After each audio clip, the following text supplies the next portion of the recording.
Harka kabajamtoota miidiyaa FNN oduu yeroo kanaaf qabnu sin dhageessisnaa oduu waliin an Gamteessaa Sabaati.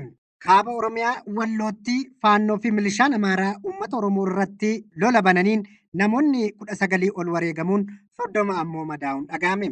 Iddoowwan 30 ol kun haleellaa Jillee Dhummuugaatti raawwatameen rukutamanii hospitaala Kamisee geeffaman wal'aansa olaanuu argachuuf gara Oromiyaa yookaan gara Dessee geeffamuu kan qaban akka isaan hin deemneefis humnoonni shororkeessitoota faannoo hidhannoo guutuun karaa cufanii akka dhorkan jiraattonni FNNitti himan.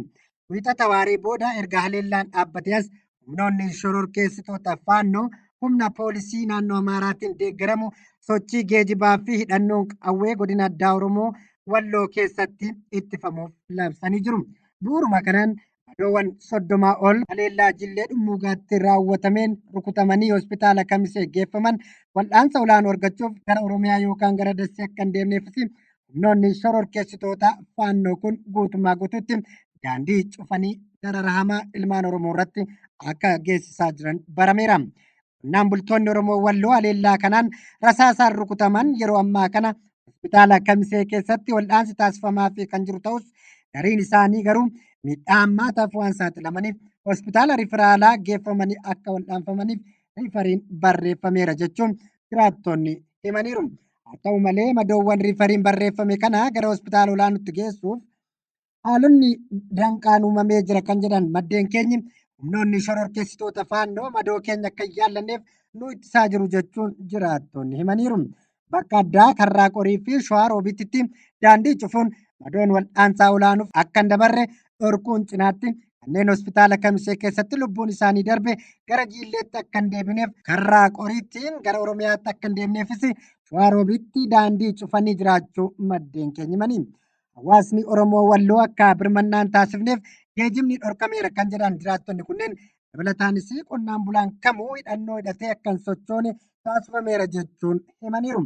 Haleellaa wiixata darbee eegalamee ture yeroo ammaa kanattis dhaabbate kan jiruu fi garuu ammoo halkan humnoonni mootummaa godinicha keessatti dhukaasa gurguddaa banuun uummata Oromoo sababa hidhannoo hiikkachiifna jechuun yeroo ammaa kana qotee bultoota Oromoo Walloo dararaa jiraachuun barameera. Godina Arsii magaalaa Asallaa fi naannoo ishee irratti uummanni badii tokko malee jumlaan hidhamaa fi ajjeefamaa jiraachuu jiraattonni himan.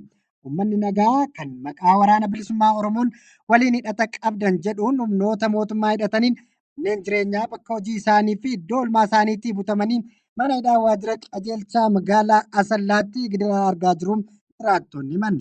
Isaan keessaas namoonni yeroo ammaa kana godinichatti hidhamanii jiran keessaa barsiisaa Qaasim Teenee, barsiisaa Kadir Nuuroo, Umar Suleemaan, Muhammed Roobaa, Gannaa Gansaa fi kanneen biroo hedduun mana hidhaa kana keessatti akka argaman barameera. Sirni mootummaa nama nyaataa PP uummata nagaa gooluun uummata kana dararaa jiru galgala sa'a tokkorraa kaasee uummanni daandii irratti uleen reebamaa akka jiru jiraattonni FNNitti himaniiru. Ilmaan Oromoo badii tokko malee humna faashistii Abiyyiin ajjeefaman godinuma kana keessaa Dhaabii Roorrisaa Tolaa abbaa maatii 3 yoo ta'an akkasumas Kadir Guddatoo abbaa maatii 2 ta'uu isaanii barameera. Anuma wal fakkaatuun achuma godina Arsii Lixaa Ona Shaallaa magaalaa Ajjeetti obbo Guyyoo Gabbitaa Doolessaa 14 bara 2022 haala suukanneessaadhaan hidhattoota mootummaatiin erga ajjeeffamee booda baangaadhaan reeffisaa ciccirame reeffis akka fudhatameen awwaalamne maatiin isaanii dhorkamuu himaniiru. Abbaan Guyyoo Gabbitaa Malaatoo manguddoo ganna 75 mana hidhaatti galee erga gidirfamaa ture guyyaa gaafa ilmi isaanii haala suukanneessaan ajjeefaman isaanis hidhaarraa baasanii ajjeesuuf itti dhaadatamaa jiraachuu jiraattonni naannichaa himaniiru. Mootummaan Bilisiginnaa waraana isaa konkolaataa hedduun fe'ee ammas marroo arfaffaaf lixa Oromiyaatti ergaa jiraachuun barame. Jiraattonni magaalaa Amboo akka jedhanitti guyyaa har'aas ganamarraa kaasee waraanni konkolaataa taataa 40 caalan fe'amanii magaalaa Amboo qaxxaamuranii gara Gudaritti deemaa jiraachuun barameera. Torban kana guutuu Amboo humna waraanaa mootummaan guutamee jira kan jedhan jiraattonni kunneen waraanni gariin magaalicha achuma jiraachuu gariin immoo lixa Oromiyaatti gadi darbaa jiraachuu jiraattonni kun himaniiru. Warreen kunneen meeshaalee gurguddoo qabatee akka jirus himu. Mootummaan torbee darbe keessa humnoota Amaaraa daboo waammachuun Oromiyaa irratti bifa haaraan waraana labsuun isaa kan yaadatamu yoo ta'u, garee adda bilisummaa uummata Tigraay waliin malee waraana bilisummaa Oromoo waliin hin mari'adhu jechuun mootummaan PP ifatti duula waraanaa labseera. Oboon immoo karaa nagaafis karaa lolaafis qophiitti akka jiru irra deddeebiin beeksiseera. Hayyoonnii fi paartileen siyaasaa Oromoo gameeyyiin gama isaaniitiin ammoo mootummaan rakkoo kaabaaf karaa nagaa filate kan Oromiyaa lola filachuun waan dabaa biyya kanaaf furmaata osoo hin taane rakkoo biraa dhaluu ta'uu ibsuun mootummaa akeekkachiisaati jiru. Godina kibbaa shaggaritti mootummaan bilisiginnaa uummata hidhuu fi qabeenya isaa gubuun ammas akkumatti fufetti jira jedhu jiraattonni. Godina kibba lixa shaggar aanaa walisoo fi wanciitti mootummaan bilisiginnaa namoota maqaa waraana bilisummaa Oromoo deeggartu jedhuun kaan hidhuun kaan qabeenya isaanii gubaa jiraachuu jiraattonni himaniiru.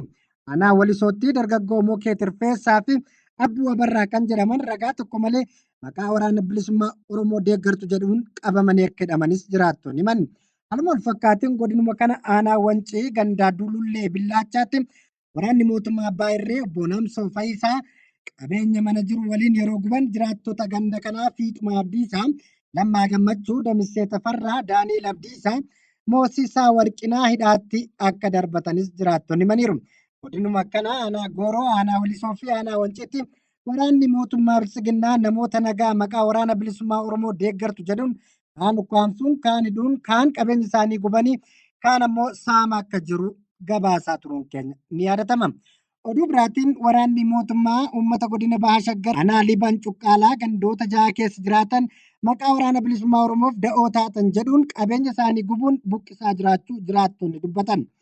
Aanaa Liban Cuqqaalaa ganda kanneen akka Daglaa Galaa, Diddaa, Warra Jaarsaa, Agamsa Rogichaa, Muummee Kosoroo, Odaa Jiddaa fi Ilmoo Cuqqaalaatti duula waraanni mootummaa bilisiginnaa adoolessaa 12 bara 2022 gaggeesseen uummanni baay'een qeerraa buqqa'uun kun ammoo bosonatti kaan ammoo gara firaatti kaan ammoo bakkee irratti faca'uun rakkoof saaxilamaa jiraachuu himameera.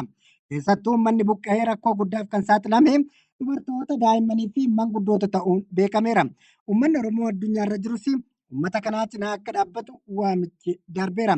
Haaluma wal fakkaatuun kanaan dura maqaa waraana bilisummaa Oromoo deeggartuu fi nyaachiftu jedhuun xaa'oo fi sanyii filatamaan osoo hin dhiyaatiifin hafuun isaa kan yaadatamudha. Egaan hordoftoota miidiyaa FNN oduu guyyaa har'aaf qabanne kanumaan goolabnaa turtii gaarii isiniin jenna.